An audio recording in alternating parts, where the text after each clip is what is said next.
everyone, my name is Occhialini. This is Diet.com video. Today I'm down in Martha's Vineyard catering a dinner party for some friends, and they've asked me to keep it really healthy tonight. So to start off, I'm going to be making a Tuscan bean crostini. It's a recipe that I actually picked up when I was staying in Tuscany for the summer. I'm going to start with garlic, rosemary, and Tuscan white beans. I actually get them out of the can. It's a lot easier. Just make sure you drain them and rinse them off first. So we're going to start off by mincing our garlic. I like to smash it. It's easier to peel. And you want to mince the garlic really fine because it's actually going to go into this paste that we're going to make out of it. And if you don't mince it up carefully, you're going to end up with like big hunks of garlic. So we have our minced garlic. And then next we're going to be adding fresh rosemary.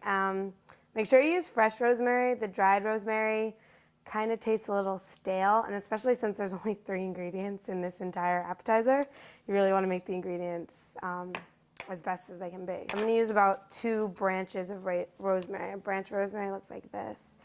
Okay, so we're using extra virgin olive oil today because we're only using a little bit, but because we're only using a little bit of oil, you want it to be really high quality. So this is extra virgin. And I'm just going to use about 3 tablespoons at the bottom of the pan. So we have this over medium heat. You want it pretty low because you don't want to burn the garlic or the rosemary. We're going to put our garlic and fresh rosemary in the pan. And so when we put the oil over low heat, we're basically getting the flavor of the garlic and the rosemary all throughout the oil, because then this oil is going to mix in with our beans and then flavor the entire dish. Crostini are a little bit different than bruschetta. Bruschetta is kind of a thick toast, whereas a crostini is like a lot thinner and crispier, which is good for if you're watching your weight. And I'm cutting them very thin on a diagonal and just going to lay them out on my baking sheet. So right now our garlic and our rosemary is lightly cooking over low heat in our oil. And this is when you want to add the beans. So about half of these. What you want to do is just with a fork, as the beans heat up, they're going to like cook down, and we're just going to slowly mash them into kind of like a loose little paste. And white beans are really good for you. In Tuscany, in Florence, in most restaurants, just beans sauteed with like fresh herbs is one of the most popular side dishes. I'm just going to add a few grinds of fresh black pepper and a little bit of salt. So, and you can smell this now because the garlic and the rosemary have really mixed in with the oil.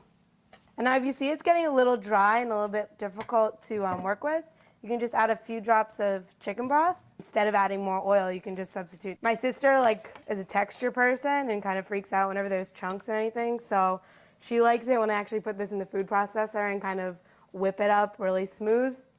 I like to leave it chunky.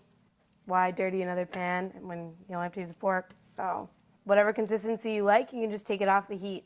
The beans are already cooked. They're out of the can, so everything's cooked right now, so you don't have to worry about it. And this is actually great. It can sit at room temperature, so you can make it before your party, and then it's ready to go. I actually make this appetizer a lot when I'm doing my dinner parties because I don't have that much money. So basically what all this appetizer is a can of beans, which goes for like 75 cents, and a stalk of rosemary, which